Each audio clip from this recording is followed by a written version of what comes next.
So financial statement analysis is very important aspect, and especially if we talk about finance area. Every business, every organization motto is to know the financial position of the organization.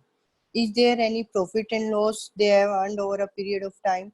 It would like to know the financial statement or the financial status. What is the true picture of the financial status of that organization?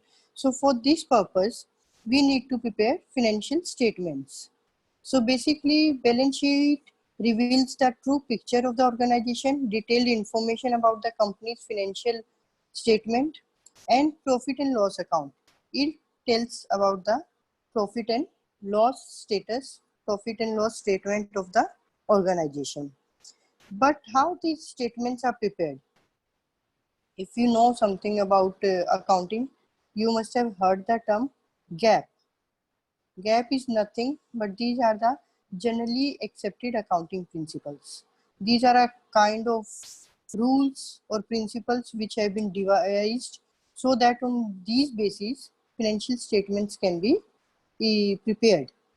And these gaps, these vary from country to country, because in every country there are business processes are different, business organizations are different, the method of raising the finance, that is different. Then how do they utilize those funds, that is also different. So the difference is there. That's why different the difference between the gaps also which have been devised. So, and there is also a term which is very close to gaps, that is IFRS. IFRS stands for International Financial Reporting Standards. There is a very thin line between IFRS and Indian gaps. In India, actually, we have been following gaps, but IFRS are also international standards, and these are prevalent in almost 119 or 120 countries are preparing their statements on the basis of IFRS. Again, there is little dissimilarity between the two. IFRS says there is no need to give a note. If your statements have been prepared according to the IFRS, then that note need not to be given, the disclosure at the end of the statement. But if Indian GAAP is there, note is to be given in case of FIRS, but in case of Indian GAAPs, it is presumed that if you have prepared your financial statements according to the Indian GAAPs, then it has to be reliable and it must be following. So it's not mandatory to disclose giving a footnote, right? So these are the two standards, international standards, on which we prepare our financial statements. Now moving on to the financial statement analysis. What do you mean by financial statement analysis? It is the process of reviewing, analyzing a company's financial statement to take better economic decisions. So it is basically a method which involves techniques evaluating risk, performance, financial health, and future prospects of an organization. So in this we review and we analyze the company's financial statement so that we can reach to a better economic decision. What do you mean by analyzing? Analyzing is nothing but it is the classification and codification of the information or the data, whatever is available with you. So it helps us in finding the financial statement will guide us towards the future prospects of an organization. So what are the purpose of purpose of financial statement?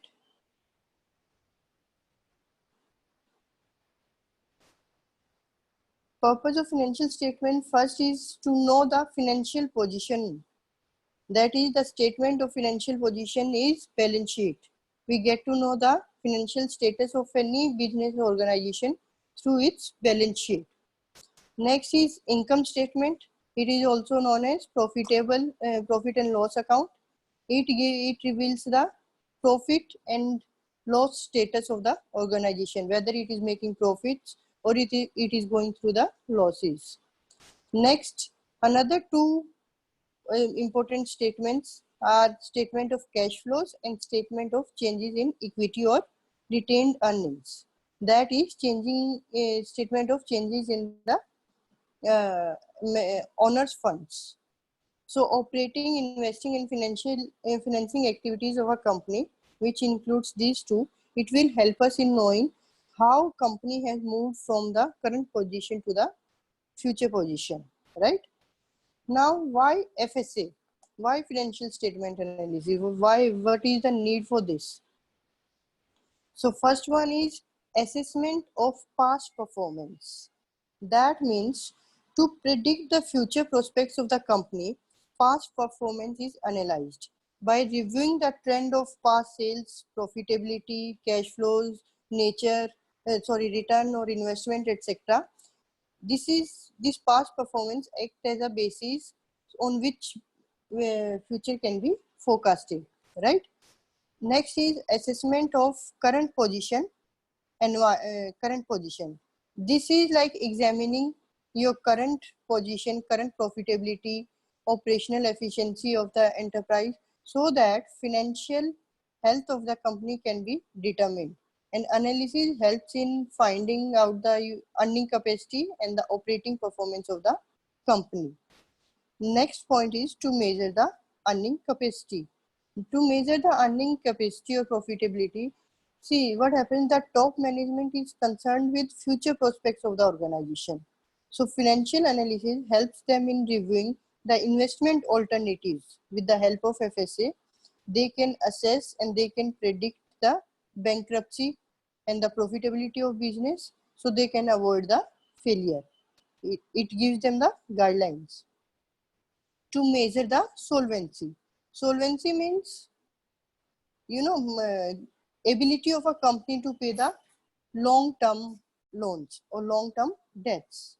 So to measure the solvency, loan decision which are to be taken by banks and financial institutions, these are to be, they take these decisions regarding the solvency of a company so that they can determine the credit risk. Otherwise, on that basis only they'll be giving. If they find that company is insolvent or there is a very high credit risk, these financial institutions might not be confident enough to provide the loans to the organization. To measure the financial strength, how financially strong the company is or the organization is. It gives us a picture regarding the financial strength of the organization. To make comparative study with other firms, how you are doing in comparison with your competitors who are dealing in the same product or which are in the same industry. So to make it facilitates the comparative study. To provide useful information to the management. Again, we talked about it. It is the top management which will decide how to go with it. So it provides very useful information to the management. Now moving on to the parties interested in financial statement. That means who needs this information and why do they need it? What is the motto? What is the purpose? Why these parties want? So first one, let's begin with owners. Owners are the people who are owners. Everybody knows that owners can be investors also. Owners are those people who want to know the financial position of the concern. On the basis of that, they decide whether they should expand it or they should make some changes or they should adopt new methods. If there is a need, they can go for new methods. Otherwise, they can carry on the way they have been going. So that's why owners are interested in knowing the real position of the business concern, that how it is performing. If some changes are needed, they should be making those changes. Then next is management. Management may be appointed by the owners or it can be directly owned by, can be managed by the owners. So both the possibilities are there, that owners only manage the organization or they might appoint some managers. So managers are nobody else. Management is nothing but the one who manages or handles the things. So to manage the things effectively or take correct decisions, If they know the true picture of the organization, if know the details of the organization, then only they'll be able to take the effective, the right decision, right? Right decision making will be done only if they have the information regarding the business concern. So that's why management is interested in the business concern. Now coming to the creditors. Creditors are the people who give the loans to the organization. If the organization is financially strong, they will always be confident in giving the loans. But if their organization is going through the losses, then creditors might hesitate in providing the loans to the organization. So creditors can be your long-term creditors and creditors can be your short-term creditors. Next, employees. Employees are the people who are working in that particular organization. So they are working in that organization, they are getting their bread and butter from the organization in the form of salary. If the organization is performing well, so they know that their job is safe and secure. They need not to, worry about anything. They just have to focus on their work. So that's why employees are interested in knowing the financial status of the organization. Next, investors. Investors are the people who put their investments.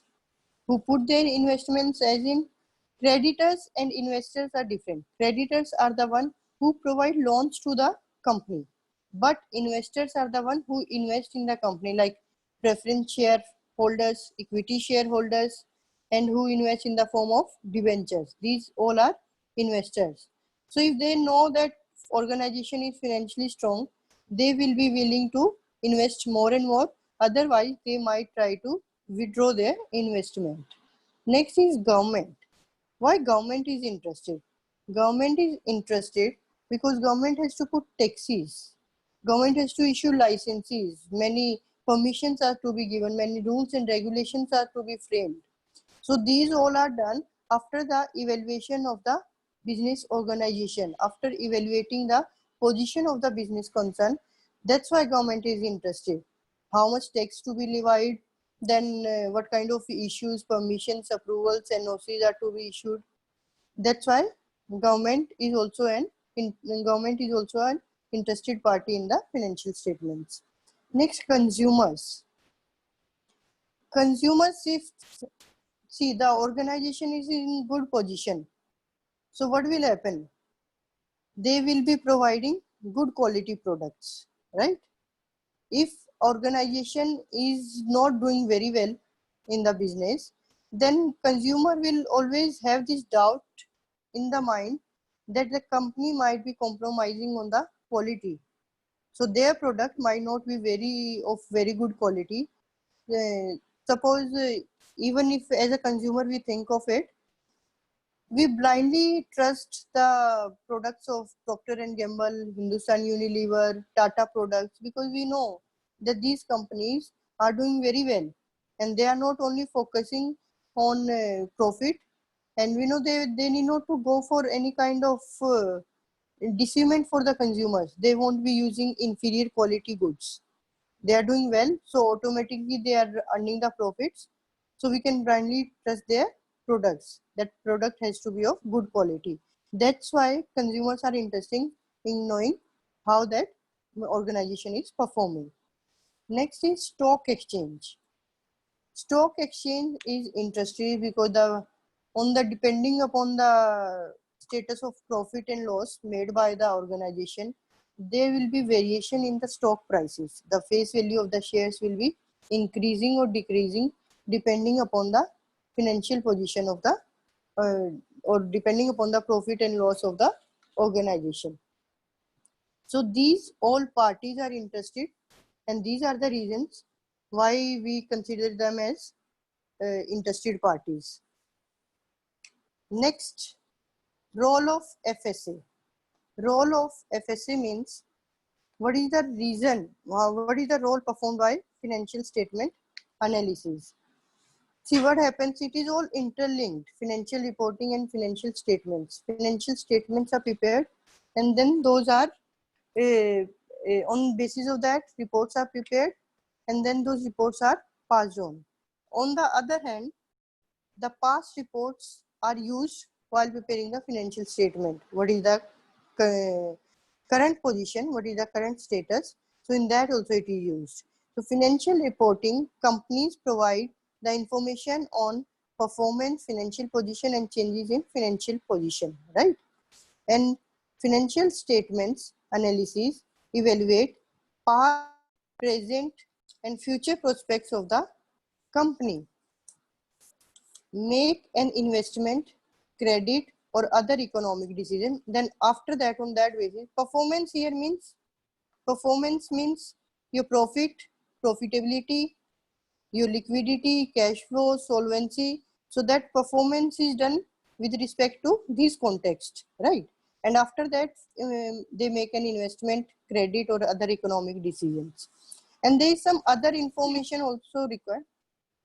Any doubts? And other information is also required. On the basis of that,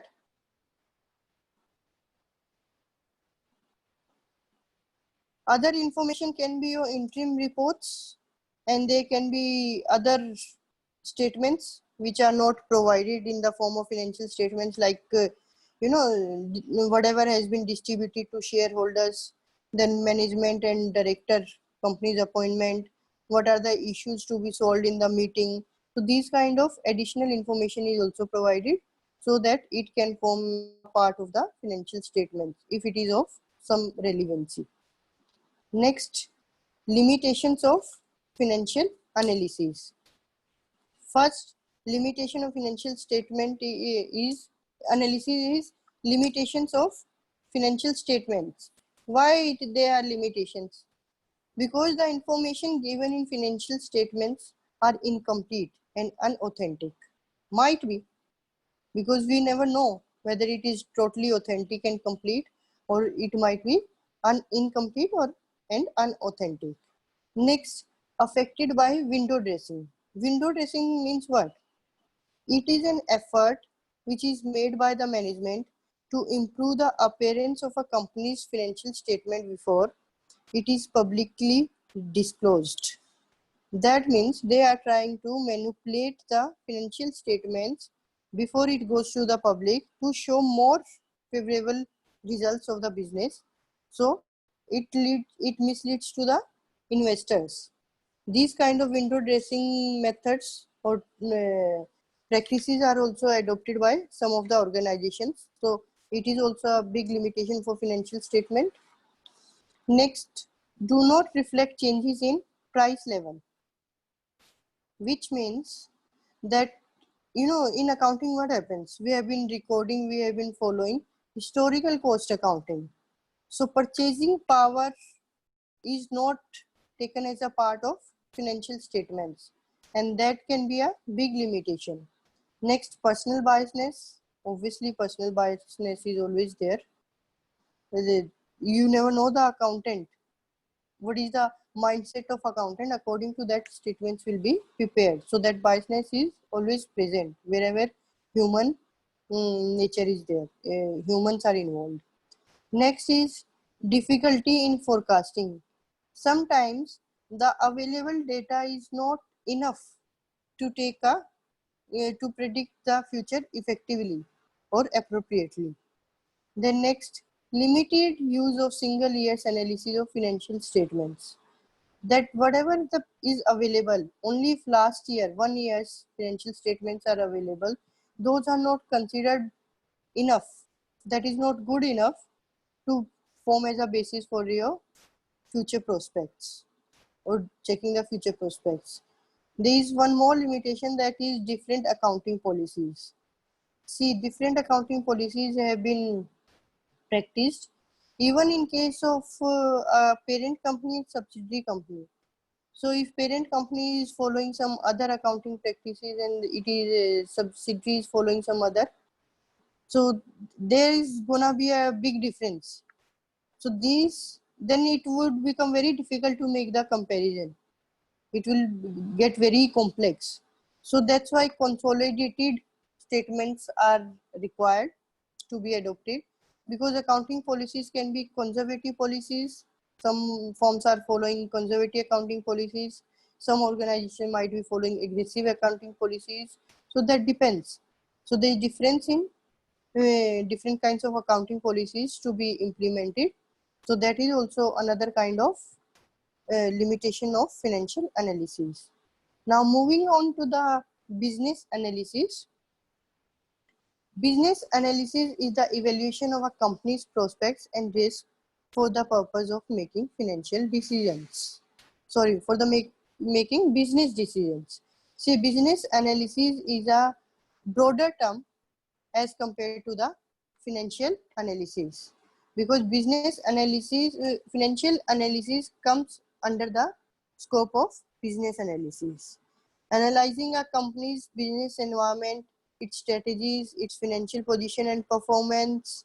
It includes all this. It is useful in wide range of business decisions such as whether to invest in equity or in debt securities, whether to extend credit through short-term, long-term loans, how to value a business in an IPO, how to evaluate restructurings, including mergers, acquisitions, you know. So it helps in that. Now, what are the goals of business analysis? First is to evaluate available information. Goal of business analysis is to improve business decisions by evaluating available information about a company's financial situation, its management, its plans, its strategies, its business environment. So they want to, this available information is available and it should be made available. This is one of the goal of business analysis. And another one is it aids in decision making. How? Business analysis is applied in many forms and is an important part of the decisions or decision making done by security analysts, investment advisors, fund managers, investment bankers, credit raters, corporate bankers, or the individual investors also. So it aids them in taking the correct decision. So we will end our class today here and we'll continue tomorrow with the types of business analysis. Any queries or any doubts so far?